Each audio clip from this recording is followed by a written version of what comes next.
దేవుని మర్మమును ఎలా బయలుపరచాలి? అసలు ఆయన ఎలా బయలుపరిచాడు? దాని ఇతరులకు మనం ఎలా బయలుపరచాలి? ఆ మర్మమైన క్రీస్తును మనం ఎలా బయలుపరచాలి? ఆ మర్మముని ఎలా బయలుపరచాలో ఒకసారి లేఖనం ద్వారా మనం చదువుకుందాం. తిమోతికి రాస్తూ మొదటి పత్రిక 3వ అధ్యాయము 9వ వచనాన్ని దయతో చదవలసిందిగా మిమ్మల్ని ప్రేమతో కోరుతున్నాం. తిమోతికి రాసినటువంటి మొదటి పత్రిక 3వ అధ్యాయము 9వ వచనం. విశ్వాస మర్మమును పవిత్రమైన మనసాక్షితో గైకొను వారై ఉండవలెను. విశ్వాస మర్మమట. విశ్వాసమునకు సంబంధించిన మర్మము. ఎన్ని రకాలుగా మర్మముల గురించి మాట్లాడుతున్నాం చూడండి. విశ్వాసం ఎలా వస్తుంది? అయినా వినుట వలన వచ్చును. వినుట వలనే విశ్వాసం వచ్చును. వినుట వలన విశ్వాసము. విశ్వాసమును కూర్చిన మర్మం. విశ్వాసమును కూర్చిన మర్మము నీకు కావాలి తెలుసుకోవాలి అంటే ఖచ్చితంగా నువ్వు చేయాల్సింది ఏదట?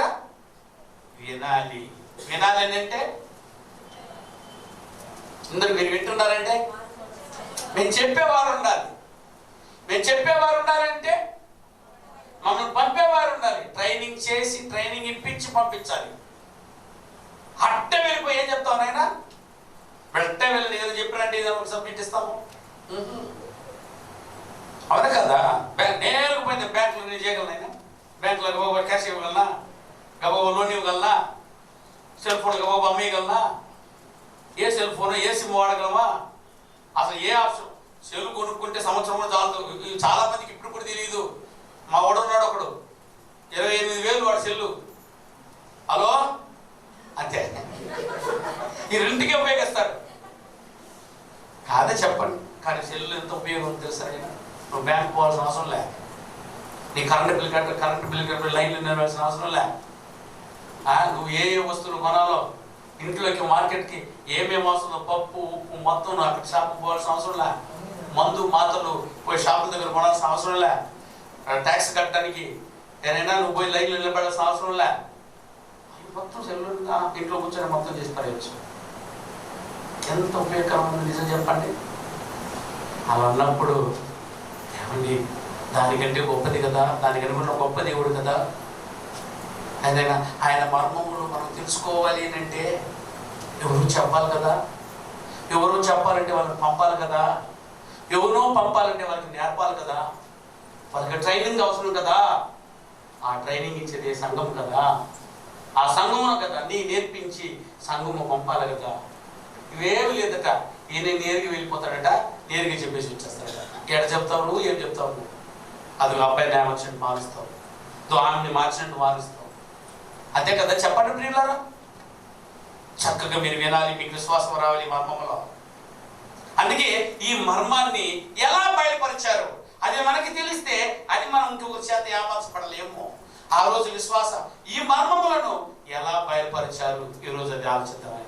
ఎలా బయలుపరిచారు, మనం ఈరోజు దాన్ని ఎలా తెలుసుకోవాలి? దేవుడు మర్మమైన దాన్ని మనకి ఎలా ప్రకటిస్తున్నాడు ఒకసారి చూద్దాం. ఎపిసిలకు రాసిన పత్రిక ఒక్కొక్కటిగా చూద్దాం ప్రియులారా. 5 పాయింట్లు ఉన్నాయి. నాకు ½ అన్ అవర్ ఉంది. ఇదే సెట్ మీకు కరెక్ట్గా చెప్పడానికి గంట ప్రసంగం తయారు చేసుకోండి. ఎక్కువ మాట్లాడాలి నేను, అందుకే దయచేసి వినండి.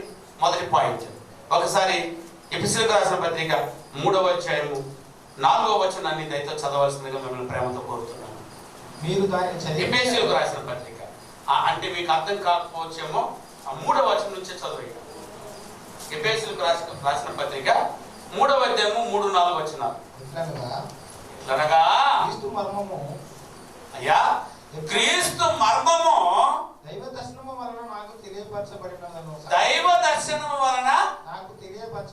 సంగతిని మాకు తెలియపరచబడినదను సంగతిని కూర్చి మునుపు సంక్షేమముగా రాసి తిని మీరు దాన్ని చదివిన ఎడల దేనిని ఏమా మిమ్మల్ని డిస్టర్బ్ చేస్తుంది అమ్మాయి, కూర్చోమ్మా. అందుకే ఇదంతా మనం ముందే సెట్ చేసుకోవాలి మైండ్లో. ఆ పాప అంటే ఎవరో నీకు కూడా జరుగుతుంది, మధ్యలో పరిగెత్తాడు ఒకడు. మధ్యలో ఒక ఆమె పెట్టిన ఎత్తులో పరిగెత్తుకుంది. ఇద్దరు మెట్లు లేకుండా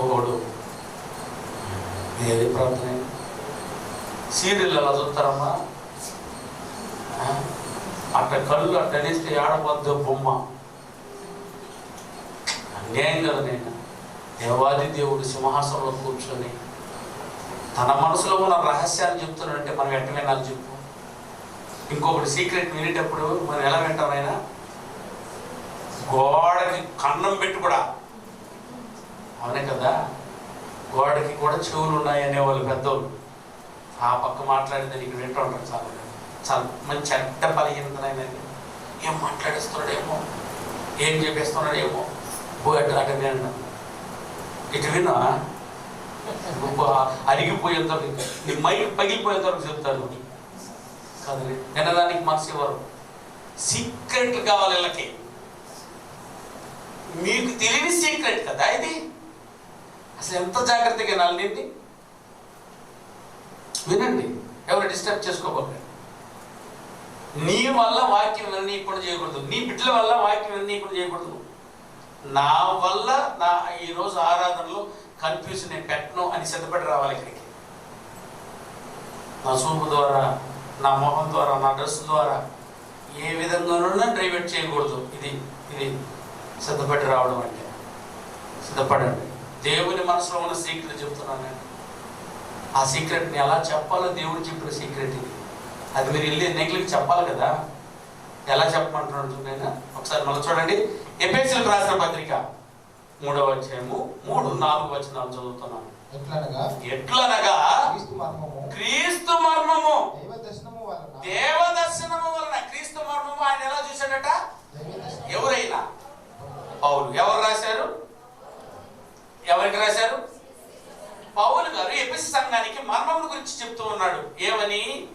మేమైతే దైవ దర్శనము వలన నాకు తెలియపరచబడినదను సంగతిని కూర్చి మునుపు సంక్షేపంగా వ్రాసి తిని. దేన్ని రాసేసాడట ఆయన? అయ్యా, దేన్ని రాసేసాడట? దేవుని మర్మమును, సీక్రెట్ నన్ని ఆయనకు దేవుడు దర్శనం ద్వారా చూపించాడట. ఇది పట్టుకున్నారు చాలా మంది. ఆ రోజు పౌలు గారికి దర్శనం ద్వారా చూపించాడు తన సీక్రెట్ ని, అంటే మర్మమును. ఈ రోజు నాకు కూడా మర్మమును దేవుడు చూపిస్తున్నాడు. పౌలకు లాగే నేను కూడా చూసి వచ్చేస్తున్నానని ఈరోజు చాలా మంది అమాయకులు ఏమారుస్తున్నారు. నేను దేవుడిని చూసి వచ్చాను, దేవుడు నాకు సీక్రెట్ చెప్పి పంపించాడు, ఆ సీక్రెట్ నీకు చెప్పమన్నాడు. నీకు 2 పిల్లలట, నీకు 2 పిల్లలు, ఆయన నీకు 3 బిడ్డలు, నీకు ఫలానా దగ్గర ఉద్యోగం వస్తుంది, నీకు ఫలానా దగ్గర వ్యాపారం సక్సెస్ అవుతుంది. అబ్బో ఈ నెలలో ఉదయాన్నే లేస్తే అదే టీవీలో జాతకాలు. ఈరోజు కన్యరాశి ఎవరున్నారు?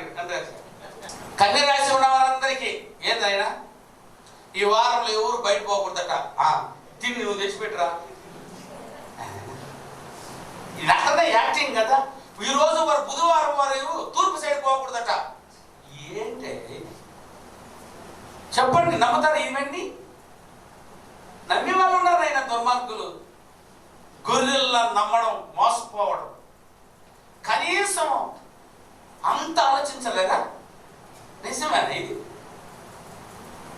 అటైతే బస్సులు ఎందుకు తిరుగుతున్నాయని ఆలోచించను, ట్రైన్లు ఎందుకు తిరుగుతున్నాయని ఆలోచించను.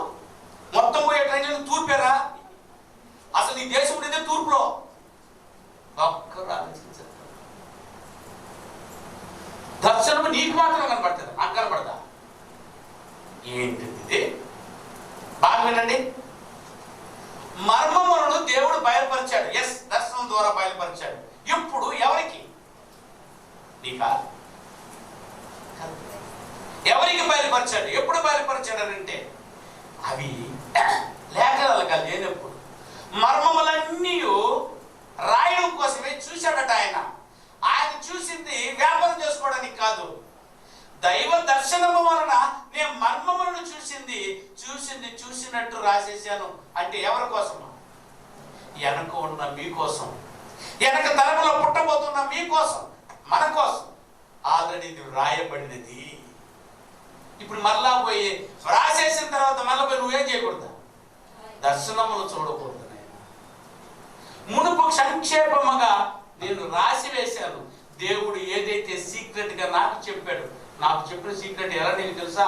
పరలోకములో ప్రధానులకును అధికారులకు, భూమి మీద ఉన్న అధికారులు, రాజులు, రాజాదిరాజులకు కూడా తెలియనటువంటి ఆ సీక్రెట్ ని నేను ఆల్రెడీ దర్శనం ద్వారా పౌలు గారికి తెలియజేశాడట, ప్రవక్తలకి తెలియజేశాడట, అపోస్తులందరికీ తెలియజేశాడట. ఆ అపోస్తులందరికీ తీసుకొచ్చి దాన్ని ఏం చేశారైనా రాసిరి. చదువు ఇప్పుడు. మీరు దానిని చదివిన ఎడల, ఇప్పుడు మీరు ఏం చేస్తే చాలట, ఇప్పుడు మీరు ఏం చేయాలో కూడా చెప్తున్నాడు. ఏం చేస్తే చాలట? దానిని అన్నాడు, వదిలేసి చెప్తున్నారు. దేనిని? మీరు దానిని, దేనిని? వాళ్ళు రాసిన దాన్ని. ఏది రాశారు వాళ్ళు? మర్మమును. మర్మము ఆల్రెడీ ఇప్పుడు ఏ రూపుదిద్దుకుందైనా అక్షరాలుగా రూపుదిద్దుకుని ఉంది. మర్మములన్నీ అక్షరాలుగా మారిపోయాయి. ఇంకా మర్మం అంటే ఏంటి? నువ్వు ఇక్కడ మర్మాలు లేవు, ఇక మర్మాలు రూపం మార్చుకుంది. అర్థమైంది? మొదట దేవుని మాట దేవుని నోటిలో ఉండింది. దేవుని నోటి నుంచి యేసుక్రీస్తు నోటికి మార్చాడు. యేసుక్రీస్తు వారు అపోస్తులకు ప్రవక్తల నోటికి మార్చాడు. అపోస్తుల ప్రవక్తలు ఇదిగో లేఖనాలుగా మార్చేశారు. ఇదిగో వర్డ్ లేఖనాలుగా, వాక్యంగా మారిపోయింది. ఇప్పుడు వాక్యంలో ఉన్న, పుస్తకంలో ఉన్న వాటన్నింటినీ నువ్వు మార్చుకోవాలి నీ హృదయంలోకి. ఇక్కడ బుక్లో ఉండేదల్లా నీ హృదయంలోకి ట్రాన్స్ఫర్ అయిపోవాలి.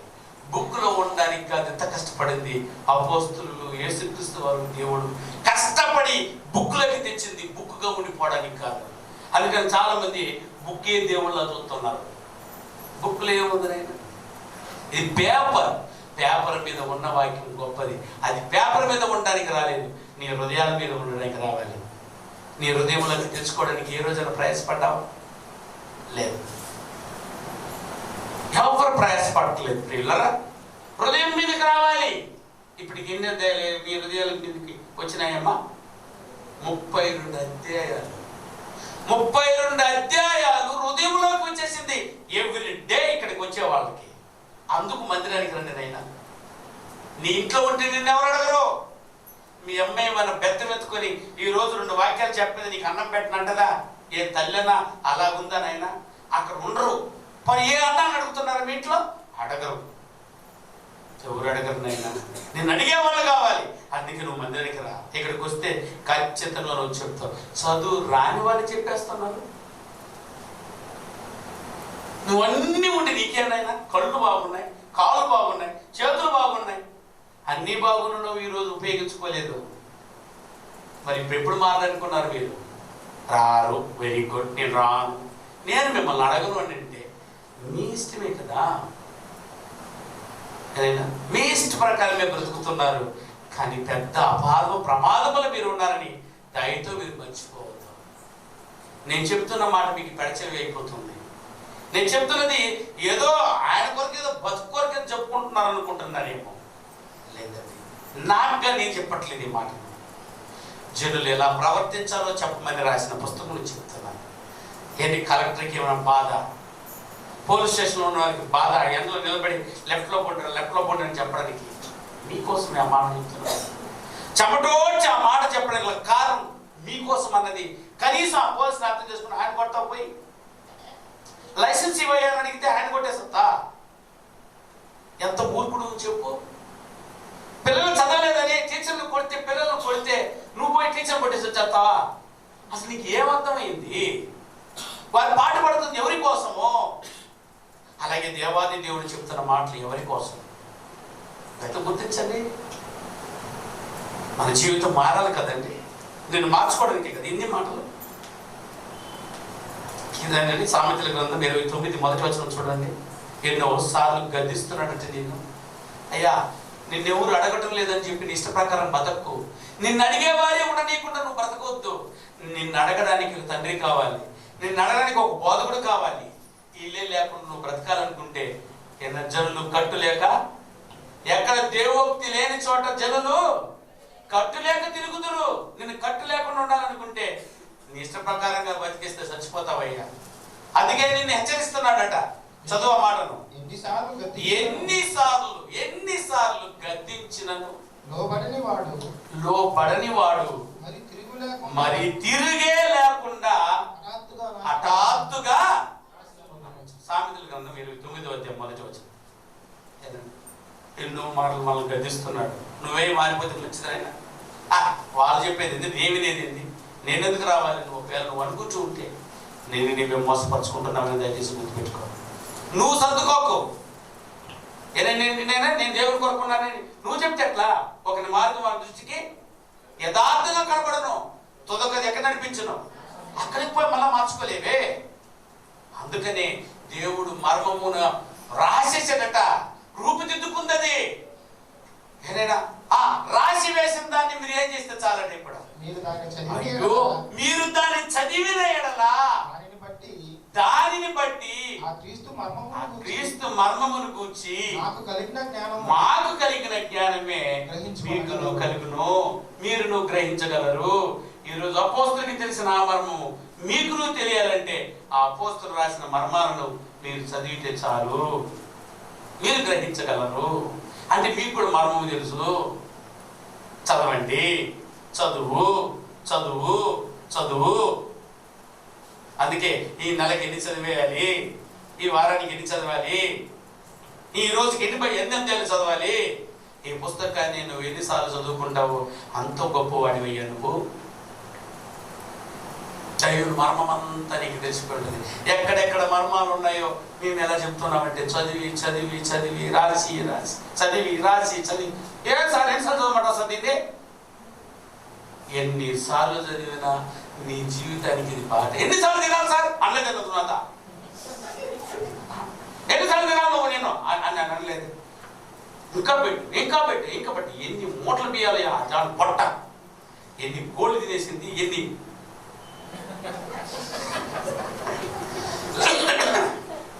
ఎవరు అడగలేదు. నేను ఎన్ని ఎందుకు తింటున్నా నిన్నని, ఎందుకు చదవాలి, ఎన్ని కణత పెట్టాలి అని అంటున్నావే. తప్పు. నువ్వు కణత పద్యం కొద్దీ నీకు మర్మములు అర్థమవుతాయి. దేవుడు ఏదేదైతే దాచిపెట్టినో అవన్నీ నీకు బయలుపరుస్తూ ఉన్నాడు. ఒకటి, దేవుని మర్మం ఎలా బయలుపరచబడుతుంది అయినా ఇప్పుడు 10 రూపాయలు ఇస్తాను. ఎట్లా దేవుని మర్మము ఇప్పుడు ఎలా బయలుపరచబడుతుందట? గట్టిగా చెప్పండి. వాక్యమేనైనా నీకు మర్మం ఎలా తెలియజేయబడుతుంది? చదవడం వలన. నాకు టైం లేదని పోతున్నావు, అందుకే నీకు మర్మం తెలిసే టైం కూడా లేదు. అర్థమైందా మీకు? మర్మములను ఎలా బయలుపరచాడట? దైవ దర్శనము వలన దేవుడు మాకు చూపించిన దాన్ని మేము రాసేసాము.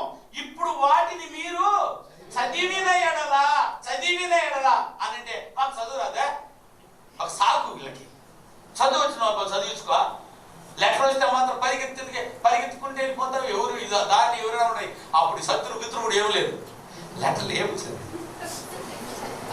కడగడగడ చదివించుకొని రావాలి. అక్కడ పోయి నీకు చెప్పుకొచ్చేసిందంటే కదా, ఓయమ్మ 30 మంది చదివిస్తారు దాన్ని. చేతులున్న బైబిల్లో ఉన్న ఈ సందర్భాన్ని చదివించుకోవడానికి ఏమైంది? ఒక అధ్యాయం చదివి చెప్పరాదా?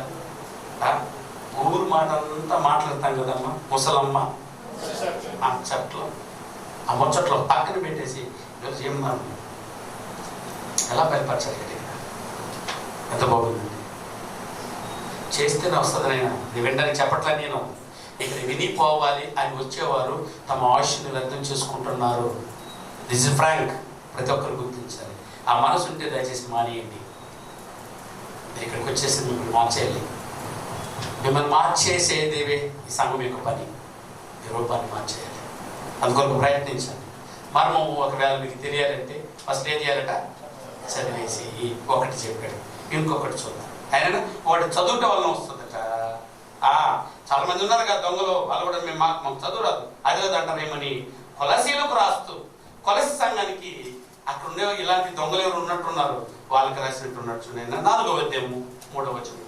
కొలసీలకు రాసిన పత్రిక 4వ అధ్యాయము నాయన 3వ వచనం. ప్రార్థనల యందు 4వ అధ్యాయం 3వ వచనం. 2, 3, 4 కలిసి ఉంది, చదువు. ప్రార్థన యందు నిలకడగా ఉండి కృతజ్ఞత గలవారై దాని యందు మెలకువగా ఉండి, ప్రార్థన యందు మెలకువగా ఉండి, మరియు నేను బంధకములలో ఉంచబడుటకు కారణమైన క్రీస్తు మర్మమును గూర్చి నేను బోధింపవలసిన విధముగానే ఆ మర్మమును వెల్లడిపరచినట్లు వాక్యము చెప్పుటకు అనుకూలమైన సమయము దేవుడు దయచేయవలనని మా కొరకు చెప్పే వాళ్ళు ఎవరున్నా వాళ్ళ కొరకు మీరు ప్రార్థించండి అన్నాడు. ఇక్కడ దేవుని యొక్క మర్మమును ఏ విధంగా బయలుపరుస్తూ ఉన్నాడు. అక్కడ ఏమో వింటే చాలట, ఇక్కడ ఏమా బోధిస్తే చాలట. బోధిస్తే చాలట, మర్మమును బోధించవచ్చు. అక్కడ చదవచ్చు, ఇక్కడ అంటే చాలా మంది మాకు చదువు రాదంటారే, వాళ్ళకి ఏం చేస్తే చాలట, బోధిస్తే చాలు. చవటి వండర్ బైబిల్. ఎందుకనంటే ఎవడు తప్పించుకోలేడు, తీర్పు అందరికి సమముగా ఉంటది కదా. మాకు చదువు రాదని ఆమెలాగా తప్పించుకునేవాడు అడిగే ప్రశ్నల్లో అడిగేసి లాస్ట్ ఏమని చెప్పేసి పోతుంది ఆమె, నాకు బైబుల్ రాదు, అసలు నాకు చదువు రాదని చెప్పేసిపోయింది. నిన్ను వదులుతా అమ్మేమా, దేవుడు వదులుతాడా? వదలడండి.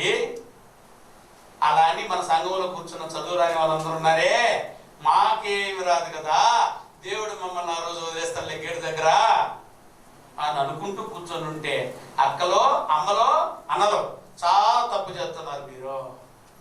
అంటే ఇప్పుడు మీకు చదువు రాకపోతే ఏం చేయాలట, బోధించుకోవాలా. బోధించుకోవాలంటే ఎవరు రావాలి మీకు? ఇప్పుడు బోధకుడు రావాలి. బోధకుడు రావాలంటే కారు పెట్టు, కోడి కొరకు అయినా ఇంకా 100 రూపాయలు చందా ఎత్తి పెట్టు. ఇదే కదా నేను చదువుతుంది. బోధకుని పిలిపించుకో, ఎక్స్ట్రా కదా నైనా. అయ్యా ఈరోజు చెప్పేవాళ్ళు ఎవరు ఉన్నారు ఇక్కడ? లేదా పిల్లలకి చెప్పే పిల్లలు ఉన్నారు, టీచర్లు ఉన్నారు, చిన్న పిల్లలకి చెప్పేవాళ్ళు కూడా ఉన్నారు. వాళ్ళకి ఎట్లా చెప్తే చెప్పించవచ్చు. మీరు మీట్లో చూస్తున్నారు, ప్రతి నెల మొదటి ఆదివారం పిల్లలు వచ్చి ఇక్కడ చదువుతున్నారు. ఎవరికి ఎలా చెప్పాలో తెలుసు, కొంచెం మీసం వచ్చిన వాళ్ళకి ఎలా చెప్పాలో తెలుసు. అందరికి తగ్గట్టు ఇక్కడ చెప్తున్నాను కదా. ఒక్కరిని పిలిపించుకోండి, చదువు రాదయ్యా, ఇట్లా అయ్యా, ఏదో బోధిస్తే వస్తుందంట మర్మం, ఏదో బోధించు, మాకు మర్మం అన్నీ చెప్పు నాకు. అలా పిలుస్తారు నాయన. పిలిస్తే పంపించడానికి సిద్ధంగా ఉన్నా, పిలిస్తే వచ్చేదానికి సిద్ధంగా ఉన్నా. అదేనైనా. అందుకే సంఘం అవసరం. చదువు వచ్చిన వాళ్ళు ఉన్నారు, చదువు రాని వాళ్ళు ఉన్నారు. కానీ మర్మాలు వాక్యాల నుంచి వస్తాయి అనుకుంటారేమో. మర్మములు చెప్పబట్టుకే దేవుడు అన్ని సదుపాయాలు కల్పించాడు. అన్ని వాతావరణాలు నీ ఇంట్లో ఎలా కల్పించుకున్నావు, అన్ని వాతావరణాలు సంఘంలో ఉంది. నీకు పరలోకానికి నువ్వు వెళ్ళడానికి కావలసిన వాటన్నిటిని సమగ్రంగా సంఘంలో దాచిపెట్టేసినాడు దేవుడు. నువ్వు దాన్ని ఇంకా పొందుకోలేదు. వచ్చావా రోగాన్ని బాగా చేసుకుపోయడానికి వచ్చావు, నువ్వు వచ్చావా ఏదో దేవుని దగ్గర నుంచి అడుక్కోపోదామని వచ్చి అడుక్కుని వెళ్తున్నావు అంతే. కానీ ఆయన మర్మములను కూర్చొని వినగలిగినట్లయితే ఎన్ని అద్భుతమైన సంగతులు ఉన్నాయి ఇందులో. ఒకటి చదివితే వచ్చేస్తుందట. ఇంకేంటైనా బోధించబడితే వల్ల కూడా మర్మంలో చెప్పవచ్చు. ఈయన శరసంలో వచ్చి బోధిస్తున్నాడు, శరలో కూర్చొని ఉన్నాడు. ఈ పత్రిక రాసేటప్పటికి చూసా వారికి ఏ విధంగా బోధించగలడే. 3వదిగా ఈ మర్మం ఎలా చెప్పగలరు రాయించున్నారు. చూడండి, ఎఫెసీయులకు రాసిన పత్రిక 4వ అధ్యాయం 9వ వచనం. ఎఫెసీయులకు రాసిన పత్రిక 3వ అధ్యాయం 9వ వచనం చదవండి. 3వ అధ్యాయం 9వ వచనం. ఎఫెసీ పత్రిక 3వ అధ్యాయం 9వ వచనం. దేవుడు మన ప్రభువైన యేసుక్రీస్తునందు చేసిన నిత్య సంకల్పము చొప్పున పరలోకములో ప్రధానులకును అధికారులకును సంఘము ద్వారా తన యొక్క నానా విధమైన జ్ఞానమును మీకు తెలియపరచబడవలనని. అంటే ఇప్పుడు దేవుని యొక్క మర్మములన్నీ ఎక్కడ తెలియజేయబడుతుందట? సంఘములో. సంఘానికి వచ్చే లేకపోతే ఇక్కడ సంఘంలో బోధించేవారు ఉన్నారు, చదివించేవారు ఉన్నారు, చదివేవారు ఉన్నారు, చదవని వారు ఉన్నారు. ఏ విధంగానైనా మర్మమును తెలుసుకోవచ్చు. దేవుడు దాచి ఉంచిన ఆ క్రీస్తు అనే మర్మమును గురించి నువ్వు తెలుసుకోవడానికి దేవుడు తెలియజేసిన విధంగా ఒకటి చదవటం వలన, రెండోది బోధించుకోవడం వలన, మూడోది సంఘములు నీకు చెప్పబడుతూ ఉన్నాయి. సంఘం ఉంటే చాలు నేను నీకు, నువ్వు సంఘంలో ఉంటే చాలు అన్ని రకాల మర్మములను నువ్వు తెలుసుకోవచ్చు. దేవుడు ఏదైతే దాచి ఉంచినో అవన్నీ నీకు సంఘం ద్వారా చెప్పబడుతూనే ఉన్నాయి.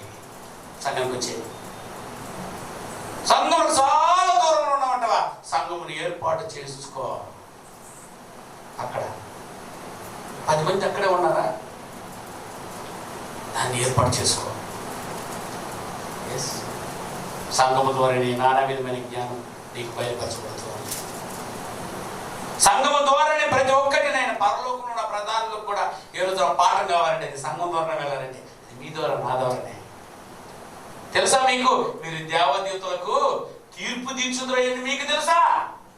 దేవదూతలకే తీర్పు తీర్చబోతారట. మీరు ఎంత గొప్పవారు. మనము సంఘంలో ఉన్నవారు అంత గొప్ప వ్యక్తిత్వం కలిగిన వారు, ఎంత గొప్పవారు సంఘంలో ఉన్న వాళ్ళు చెప్పగలరు. అందుకే మర్మమును ఒకటి చదువుల ద్వారా తెలుసుకోవచ్చు, రెండవది బోధించడం ద్వారా, మూడవది ఏదైనా సంఘము ద్వారా. ఇక 4వది చూడగలిగితే ప్రవక్తల ద్వారా ఆల్రెడీ ప్రకటించబడి ఉన్నాయట. వాటిని కూడా చూద్దాం. నేను రోమీలకు రాసిన పత్రిక 16వ అధ్యాయం, రోమీలకు రాసిన పత్రిక 16వ అధ్యాయం 25వ వచనం. 16, 25. 16వ అధ్యాయం లాస్ట్ అధ్యాయం 26వ వచనం. అంటే 27, 26 కలిసి ఉంచాడు. సమస్తమైన అన్ని జనులు విశ్వాసమునకు విధేయులగునట్లు అనాది నుండి రహస్యంగా ఉంచబడి ఇప్పుడు ప్రత్యక్షపరచబడిన మర్మము, ఇప్పుడు సంఘములో ప్రత్యక్షపరచబడిన ఈ మర్మము నిత్య దేవుని ఆజ్ఞ ప్రకారము ప్రవక్తల లేఖనాల ద్వారా వారికి తెలియబడి ఉన్నది. ఈ మర్మమును అనుసరించి ఉన్న నా స్వార్థ ప్రకారముగాను యేసుక్రీస్తును కూర్చిన ప్రకటన ప్రకారముగాను మిమ్మల్ని స్థిరపరచుటకును శక్తిమంతుడును అద్వితీయ జ్ఞానవంతుడైన దేవునికి యేసుక్రీస్తు ద్వారా నిరంతరము మహిమ కలుగునుగాక. ఆ మర్మమును ఆ పాత నిబంధనల ప్రవక్తల ద్వారా తెలియజేశాడు. ఆ పాత నిబంధనల ప్రవక్తల ద్వారా ప్రవచింపబడిన ఆ ప్రవచనాన్ని నీ సువార్త ద్వారా మర్మమును బయలుపరిచాము.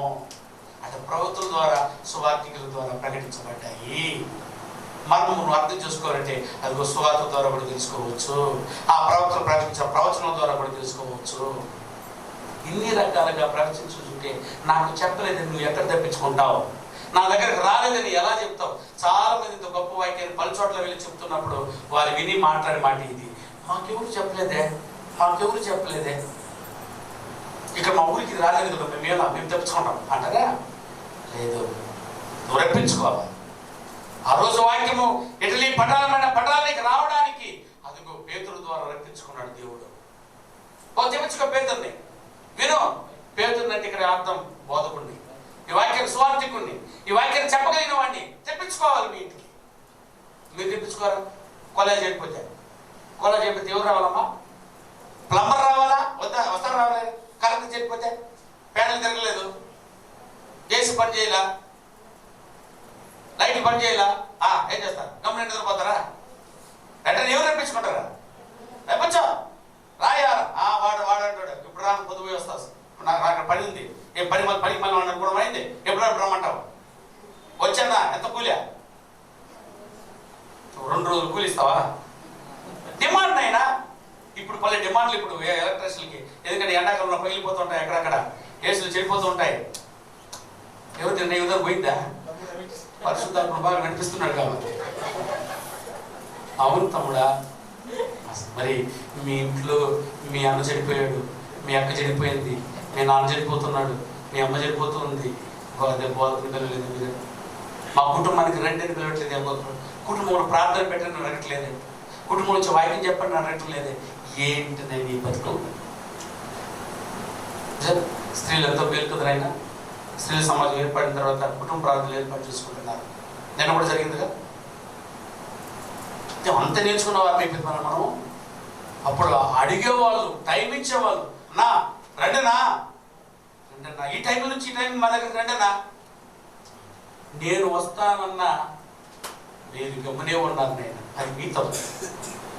కాబట్టి అయితే ఆలోచించండి పిల్లలు. అయ్యా, దైవ దర్శనం వలన ఆ రోజు ప్రకటించబడినటువంటి స్వార్థ ప్రవక్త ద్వారా వచ్చింది, స్వార్థ ద్వారా వచ్చింది.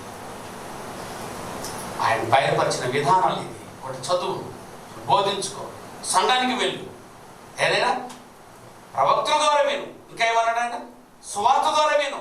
ఆల్రెడీ ప్రకటించబడుతూనే ఉంది దేవుని యొక్క స్వార్థ, దేవుని యొక్క వాక్యం చెప్పబడుతూనే ఉంది. మరి ఎలా ప్రకటించాలి? ఎలా ప్రకటించాలి, ఎలా ప్రకటించకూడదు? స్వార్థం తీసుకోవి ఎలా ప్రకటించాలట? ఒక మాట చదువుదాం, కంటిన్యూ అవుతాం. ఏదైనా చూడండి, ఎఫెసీయులకు రాసిన పత్రిక 6వ అధ్యాయం 19వ వచనం. ఎఫెసీయులకు రాసిన పత్రిక 6వ అధ్యాయం 19వ వచనం. 6వ అధ్యాయం 19వ వచనం.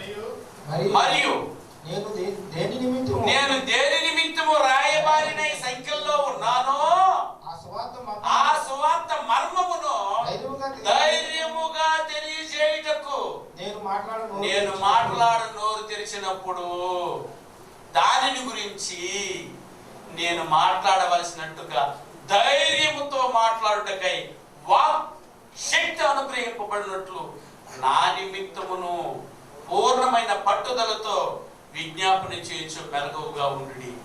మరి మర్మముని ఎలా చెప్పాలట? ధైర్యముగా వెళ్ళి చెప్పాలట. అనకూడదు. ఎలా చెప్పరు? వాక్యం చెప్పండి, ప్రార్థన మేము ఎట్టా మేము చెప్పాలా? ప్రార్థన అంటే అర్థం ఏదైనా విని ఆమె చెప్పాలి. నాకు వినపడకుండా చేసేసి నువ్వు ఆమె చెప్పలేదంటే ఎట్లా అంటే నీ భయం ఏం తెలుసా? నువ్వు కరెక్ట్గా చేయటం లేదనేది నీకు బాగా తెలిసిపోయింది. ఇక మన వాళ్ళు ఆమె చెప్పరుగా, ప్రార్థిస్తుంది కరెక్ట్గా ఉంటే ఆమెనంటాం. నువ్వు తప్పుగా చేస్తే ఎందుకు ఆమెనంటావు? నువ్వే యాగాల ఆ రోజు.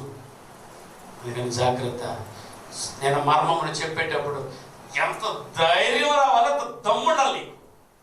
ఆ రోజు పౌలు అపోస్తలులు ఎంత గొప్పగా చెప్పారు. ఆయన ధైర్యం ఎక్కడుందనంటే సత్యములో ఉంది. నిజం చెప్పేటప్పుడే ధైర్యం, అబద్ధం చెప్పేటప్పుడు ధైర్యంగా మాట్లాడతాను. ఆయన మాట్లాడు. మర్మమును కూడా చెప్పేటప్పుడు ధైర్యంగా చెప్పు. ఇంకెక్కడైనా వాక్యముని చెప్పారా? ఆ రోజంతా రాత్రంతా పేతురు యోహాను జైల్లో ఉన్నారు. ఒక రాత్రంతా జైల్లో పెట్టి ఉదయాన్ని వదిలేస్తూ వాళ్ళు అన్నారు. ఏమని అన్నారమ్మా?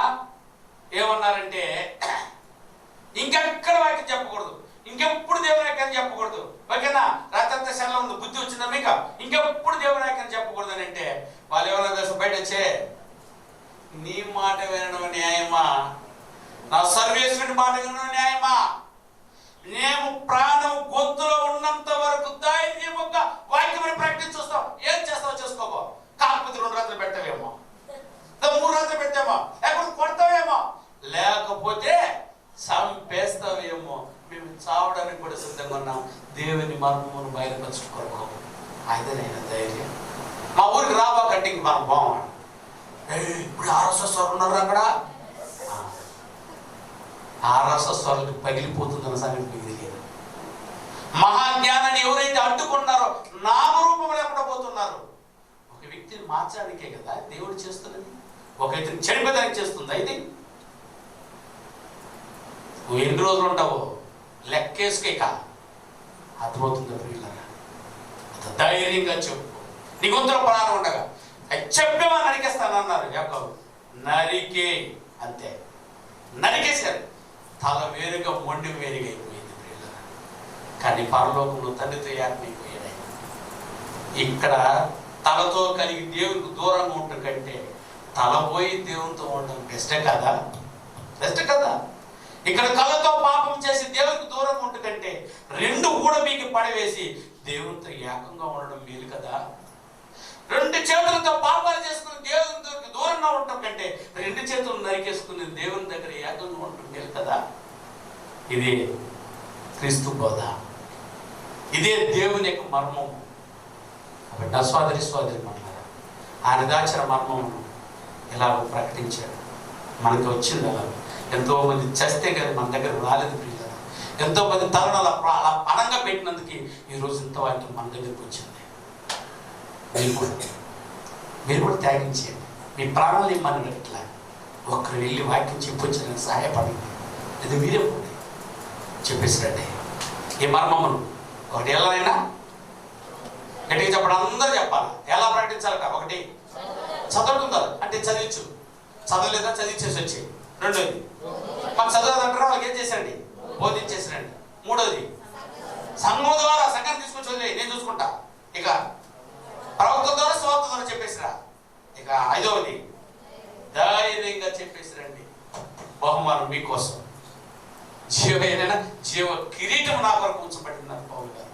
ఇదంతా చేసిన పౌలు గారు లాస్ట్లో చెప్పింది, నేను మంచి పోరాటంలో పోరాడితే నా కొరకు జీవ కిరీటం ఉంచబడి ఉన్నది. ఇట్టి మర్మమును అయితే మీరు చెప్పేసి మళ్ళా వారానికి మా దగ్గరికి వస్తారని ఆశిస్తూ ఈ మాటలు ముగిస్తాను.